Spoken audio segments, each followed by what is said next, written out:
afternoon. I think I was given a very challenging topic to talk about. So I was really challenged to come here and say, everyone, Omni-Channel is dead. We're past that stage of Omni-Channel commerce. We've now moved to unified commerce. If you don't have Omni-Channel commerce, then you're out of the game. You're too late. You're not making the cut in the e-commerce business in the region. I'm not sure I agree with that. So I think being here in the last day and a half, we heard a lot of things, about fulfillment, about shipments, about profitability, about finance in the e-commerce business and doing partnerships in the e-commerce business. What I didn't hear more about was the customers, the customer centricity. I heard it here and then, the customer experience was here and then. It was all about the metrics, it was all about how can we improve it, how can we solve the issues.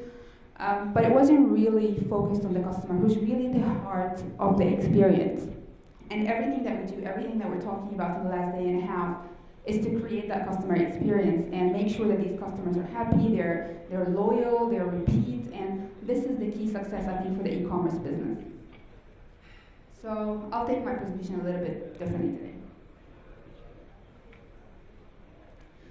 So when I was doing my research again to prepare for today, I found a lot of exciting facts about 2018. So every year we say, this is the year for e-commerce. This is the year where there are big changes in the region. But 2018 has been really phenomenal. There hasn't been a single month where there wasn't groundbreaking news on something that's happening. Altair expanding their e-commerce presence, Majid Al Futtaim acquiring Beam, the introduction of more funds that are being put into the business, with Jolly Cheap getting more investments, Majid Al Futtaim investing in Wadi.com. And if you look at that, and if you look at how every month really had one big news, we can summarize it in 3 areas where the e-commerce business is changing in the region. One, more partnerships. We're seeing more partnerships between traditional retail businesses and e-commerce businesses, whether they're doing a partnership, whether they're trying to offer e-commerce as a platform as well. So that's one of the things. The second thing that's happening is around the regulations around e-commerce. So a lot of discussions. One of the things that I found quite interesting is Mohammed Labar calling for 51% ownership of the e-commerce business in the region to be local. So I think that will start to have a debate about the ownership, the flow of the money in the e-commerce business, because it's really huge and it makes a hell of a difference for the economy in the region. The third key element is investment. So pouring investments into the e-commerce business in the region and how that is growing on all fronts. One of the things as well, and I was doing some social listening on talkwalker.com to understand what are the discussions that are happening about e-commerce in the region, that really hit me, and I heard a couple of discussions around it, but I don't think it was really explored in depth. Artificial intelligence is dominating the conversation. I think the full spectrum of artificial intelligence has not yet been reached, not even in the region, but also globally. I heard a lot of interesting viewpoints today about how artificial intelligence maybe cannot be scoped or cannot be prepared for the future. That I strongly disagree with. Again, being an IBM, one of the biggest organizations, starting to get into the artificial intelligence space for more than 10 years, pouring billions of dollars of investments into that technology. Artificial intelligence will be a game changer, and it will be a game changer today, not tomorrow. And it will grow with those who invest in it. So the way artificial intelligence works, and I just always like to talk about that because it's really a misconception. It's not a tool that you buy, that you train today on whatever it is, and then it's not up to date. You have to update it, according to someone who was speaking earlier today. No, you don't. Artificial intelligence is self-learning tools.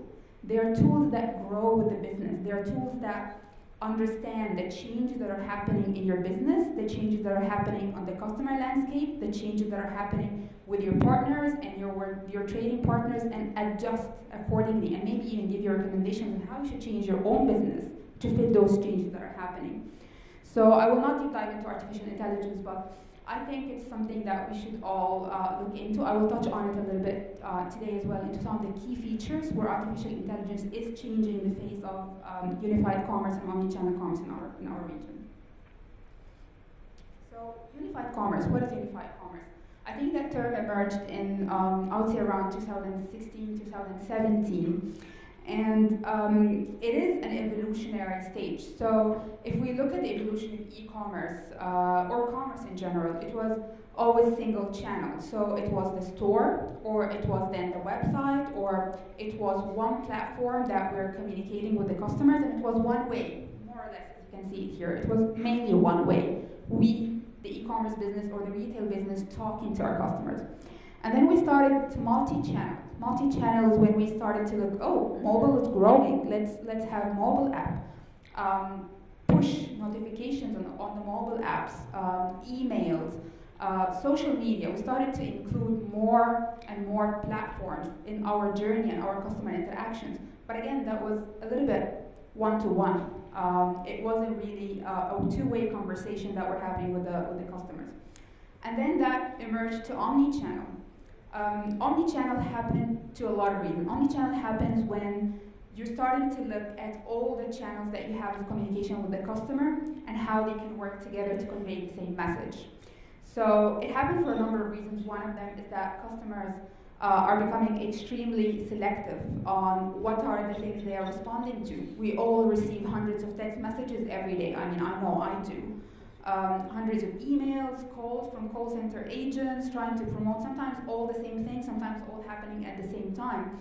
And some of us respond better to certain platforms than others. So I, for example, I like to read my emails. I don't like someone to call me to give me a promotion. I like them to send me an email if it's an offer on an e-commerce platform, or it's a new trip or a new destination. I like to get an email, I like to read it in my evening, and that's how I like to respond to communications from any business. Others prefer calls. They prefer to have a conversation with the brand and ask questions and just be able to get their answers firsthand. So omni-channel happens when we're starting to look at all these tools and what is the most effective one for each customer based on their own individual needs. Again, many of us and are not there yet. I think many of us are still in the multi-channel phase where we work with a lot of businesses. When we go into the marketing department, we can see that firsthand. We can see that they have a team that's doing email marketing, and we have a team for their website, and then we have a team for the mobile app, and we have a team for offline, above the line, advertising and so on and so forth. And sometimes these teams don't even work together. They don't even talk to each other. They don't know what are the promotions that are happening in the store versus the promotions that are happening on the e-commerce platform. And it's a huge challenge. But to say that we're going to skip that stage, go straight to the omni-channel where we start to bring the teams together, and not only bringing the teams together, it's bringing the systems together. Because I need to understand, if I send an email to my client saying, I have a new promotion for you, and instead of responding to the email, they pick up the phone and they call my landline and they do the order on the phone, I need to be able to see that. So I don't keep retargeting them. And that's, I think, one of the challenges that we see today. When you go to any website, you look up something on an e-commerce platform, you keep getting ads retargeting you for the same thing you've seen for maybe a few months down the line, even though you have bought it. I know when I'm looking up trips and I book my trip on another platform, I either go to the airline office and book it myself or do it by a call center, I still get retargeting ads because the systems are not talking to each other. The system does not know that I already bought this item on the e-commerce platform or that I already booked that trip via another platform. So it's about bringing the people together. It's about bringing the platforms together to create that seamless customer experience. To move into unified commerce. Unified commerce is when you start off with a fresh mindset of how do I get systems that are talking to each other? And what are these systems that need to talk to each other to create this exceptional customer experience? And I think it's quite easier if we're a startup, if you're starting a new business, to think that way. It's much better to think that way and work backwards. But in so many cases, especially when we're talking to traditional businesses that are trying to get into e-commerce, it's not that easy to say, scrap down all the systems that you've invested in tens of the years, whether it's your CRM, whether it's your inventory management, whether it's your order fulfillment, whether it's your marketing platform, whether it's your e-commerce platform. Just scrap that down and just get one system that does everything that's connected.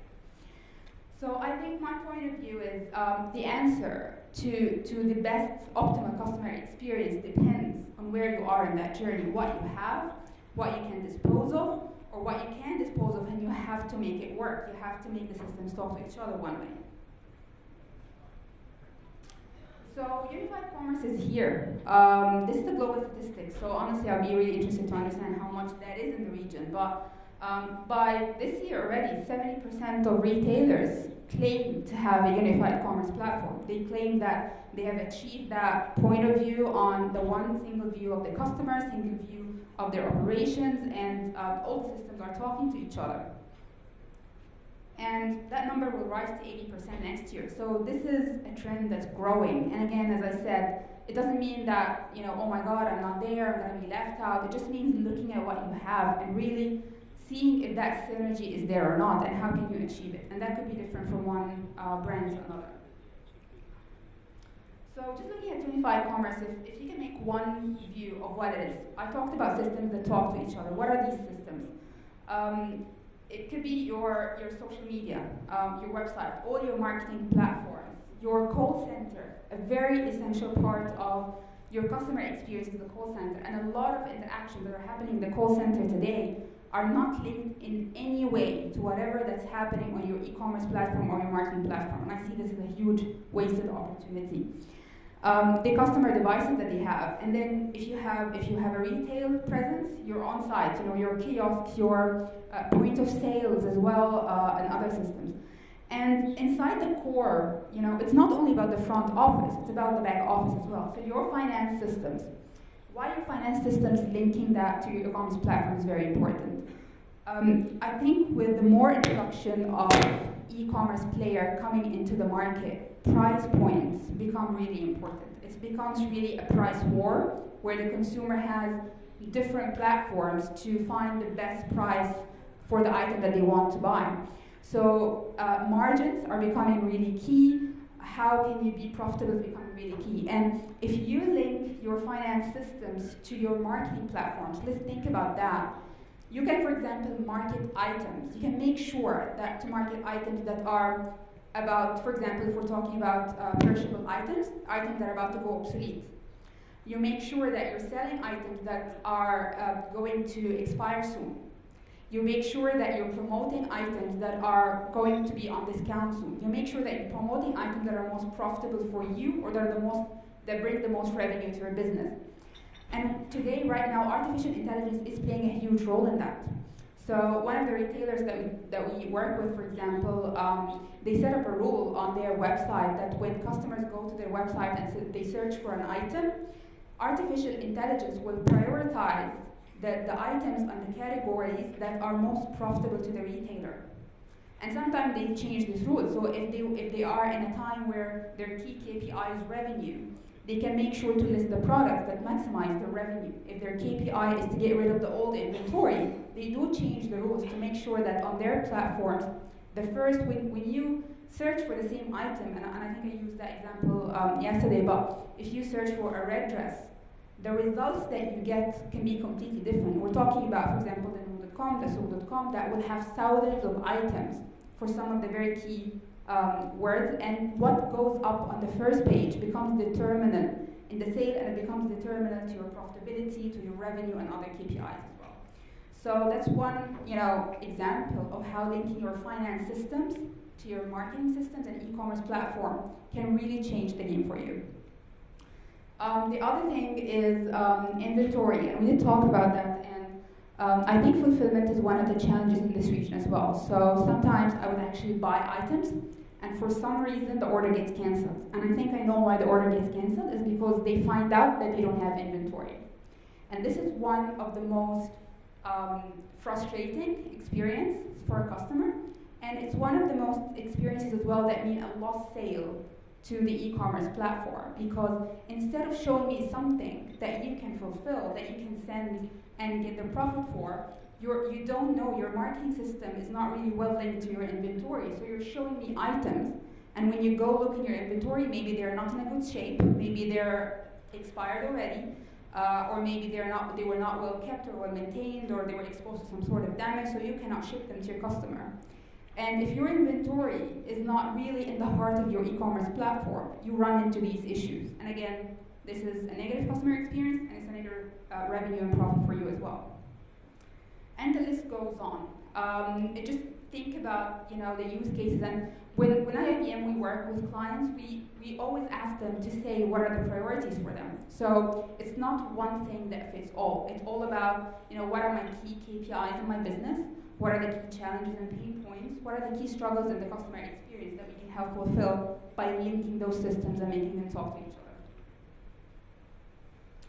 And as I said, should you jump? Should you scrap all your systems, scrap all you have, and start fresh, investing with a mindset where the customer is in the heart of the experience and all the systems are talking to each other? Or shall I look into what I have and see how can I make it talk to each other? That depends case by case. It depends on how many heritage systems you have, how many how your organization is structured, how your teams are structured.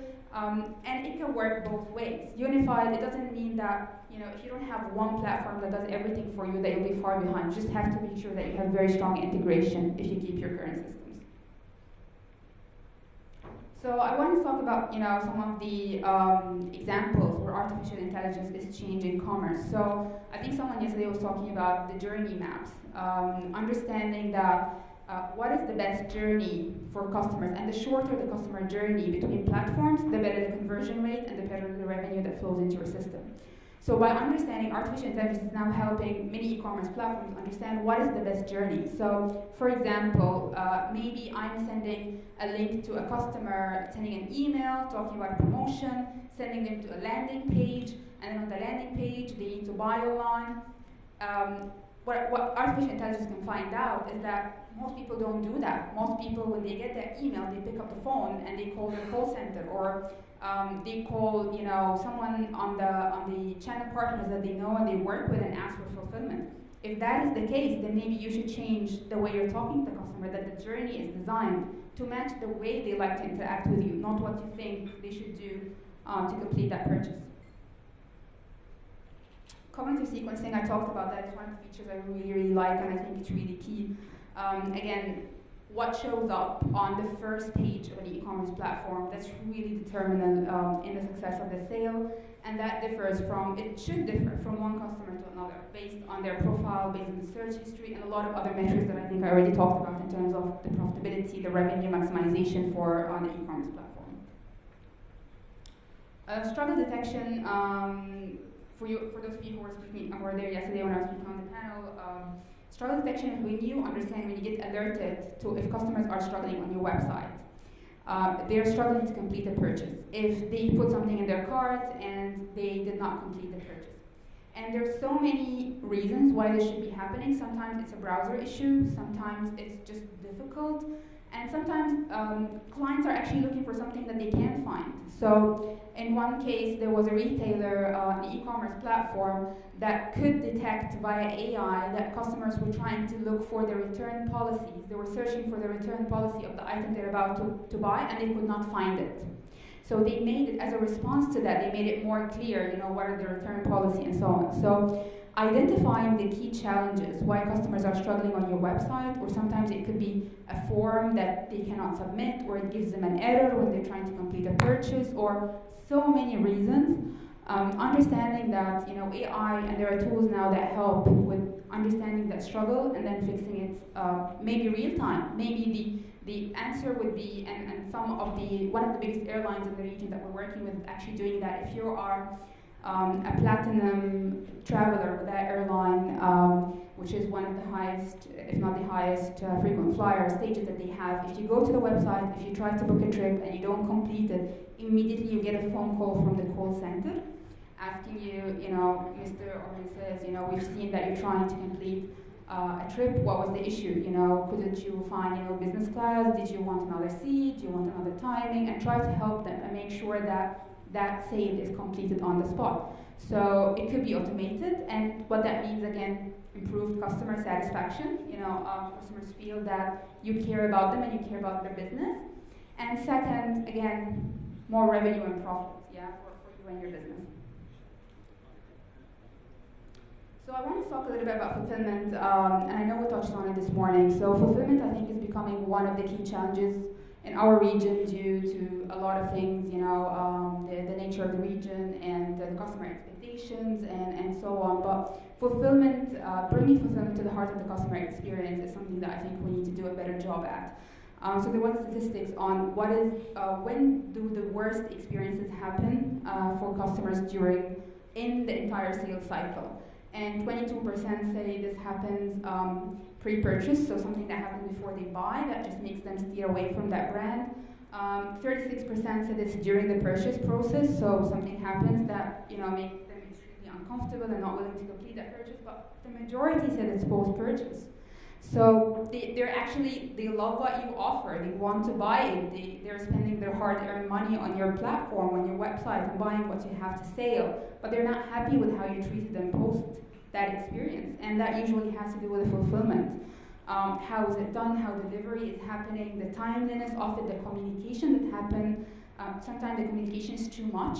They have a lot of people calling them, asking them multiple times to verify their address, to verify the day and the time they want to get the purchase. Sometimes it's too little. All of a sudden they are at work and someone's calling them and they say, "Oh, ma'am or sir, I'm in front of your home and I have your delivery with you and you're not there," and all the frustration that comes with that. So fulfillment is really, I think, coming to be the heart of the customer experience. I think we were all more focused on the first part of the experience. How do we do marketing? How do we get the sale? How do we optimize the e-commerce journey and the customer purchase journey? I think very little of us were thinking about that. And if we really want to scale that industry, if we really want to scale the business, we have to think about repeat visits. Just count, show of hands, maybe e-commerce business if we have in the room. Do you do regular statistics on repeat purchases from existing clients? No. Do we have e-commerce platforms in the room? Yes. Yeah? Does anyone know how many of their customer base comes back to buy? Do you monitor that? Do you have KPIs for that? Yes. Yeah. So, yeah, but I would say not all from my experience, from what I see. So understanding the repeat business, the real capacity in the region, and for each business, I think, to grow the e-commerce business is to look at the repeat purchases, which are a key issue, I think, in our region.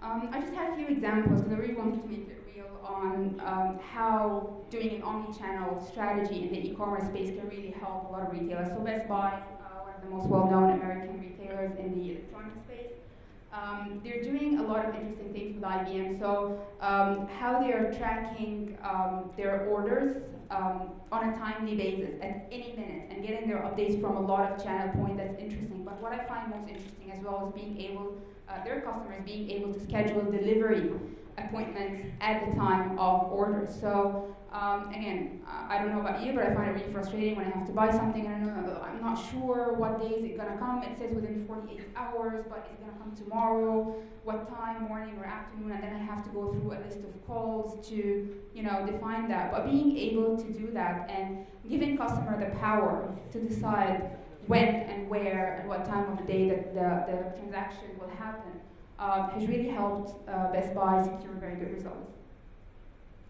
The second thing is Carter's. They're both online presence, and of course they have the retail presence in the US, and they both have B2B and B2C presence. So they sell online on IBM platforms both B2B and B2C orders for some of the other retailers and e-commerce platforms that are in the business. And they can make order changes on the fly. So many times we're talking mainly B2B, but also sometimes B2C. An order happens, but then something needs to change. Or maybe the delivery time, you find out that you want something to be delivered faster than something else, and you're willing to pay extra to get it delivered earlier.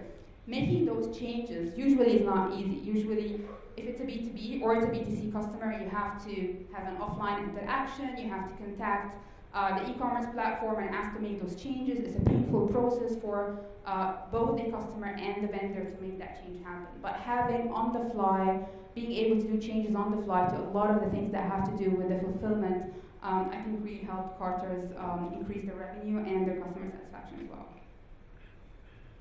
A Fortune 500 retailer that we should not name.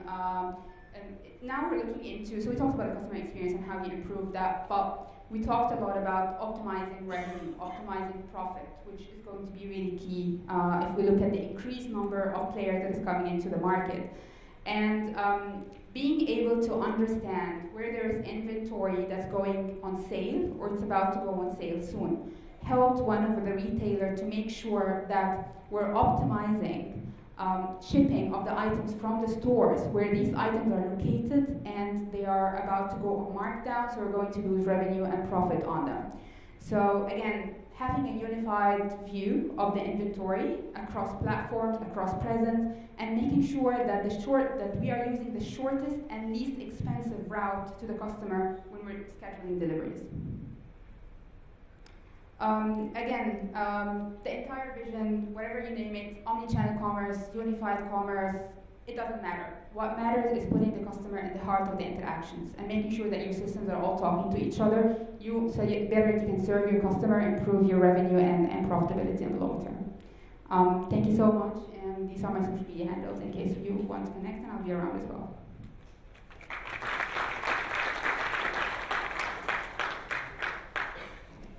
So